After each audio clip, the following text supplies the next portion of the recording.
Hi, welcome back to the Shamrock Quilt Studio. I wanted to update you on the progress that I've made so far on our EPP quilt using the purple variety of fabrics and the 1-inch honeycomb pieces. And here are my supplies. And what I've discovered is that on this jelly roll, I can get the fabric I need for this 1-inch honeycomb out of a strip cut at 2 1/4 inches. So that allows me, I think you can see this pretty well, plenty of room around the pattern to fold the fabric.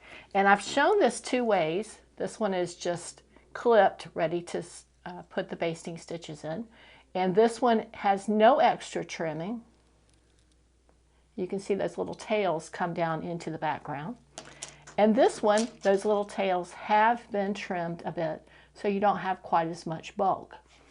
The benefit of trimming it is that when you quilt, especially if you're hand quilting, you'll have less fabric to go through with each stitch. And if that is a problem for you, or if you struggle with that, you may want to keep that in mind. The advantages to not trimming is simply time. You can put these together much quicker. You have less of a chance of nipping at the fabric and putting holes or cuts into that fabric that you've already pinned and put in place. You could also trim after they've been basted. That would be your option as well. Okay, so let's get started if you don't mind. We have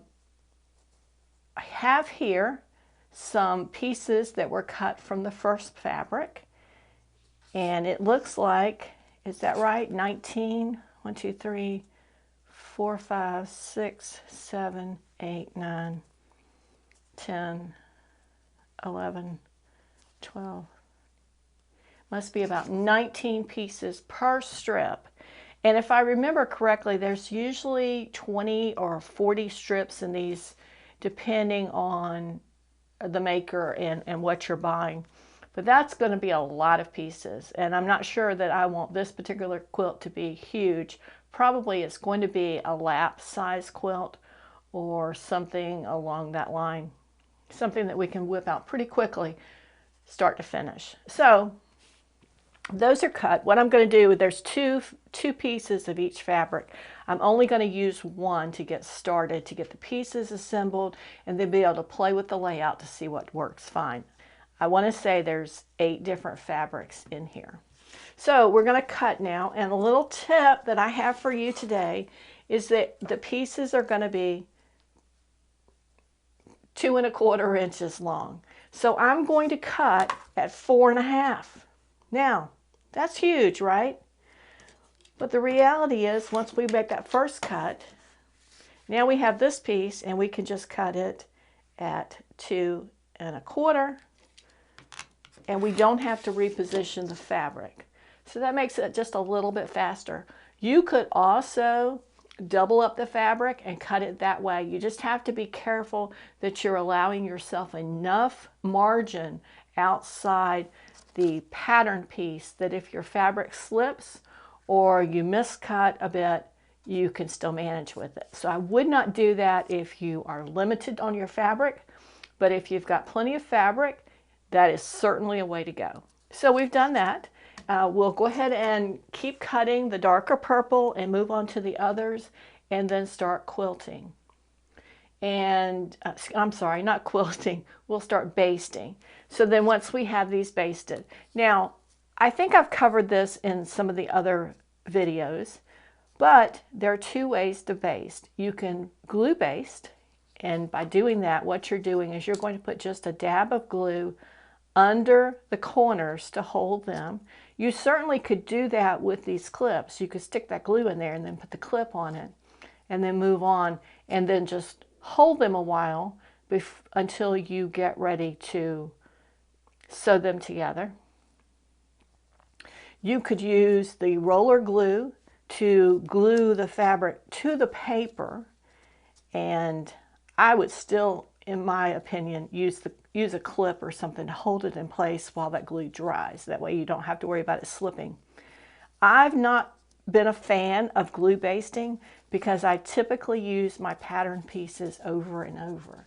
I had one here a moment ago that was just completely torn. When I put the hole in the middle of the pattern to be able to get it out, and you're using your crochet hook to pull that piece out. Here's one. You're going to use that crochet hook to pull that piece out. Once you get it basted and you get it assembled, it can tear. And with glue basting, then you're going to be pulling against that adhesion of the fabric to the paper because it's inevitably going to get on the paper. So some glues work better than others. That's just not my preference. I also find that that's one less thing that I have to carry along with me. Otherwise, I just need a needle and some thread. The other thing I will mention about thread basting is that some folks, when they thread baste, they go through the paper. You're going to have the same problem there. You're not going to be able to quickly pull that paper out. You're going to have to clip off the knots in that basting stitch to be able to get the paper out. So those are a couple of the reasons why I prefer to do a stitch baste, just tacking at each corner. And if it's a pattern that has a curve, then you might want to do a little running stitch to be able to pull it into that. I hope to be able to do some clamshells in some future videos so we can see just how that works.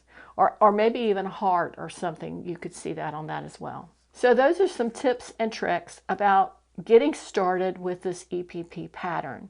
And we're going to go from there in the next few days, few weeks. You'll see the progress of this and how many we have. And then once I get to a point where we have enough to play with the different fabrics and see how they fit together, then I definitely will be back to share that with you and share my thoughts. I don't know, frankly, how this is going to look with all of this purple and just being all purple, if that's something that's just going to overwhelm the senses or if it will be pleasing to the eye. But we will see in the coming weeks how this progresses. I thank you for joining me today. I'd ask you to hit that like button and subscribe so that you can see our future videos and keep track of what we're doing here today.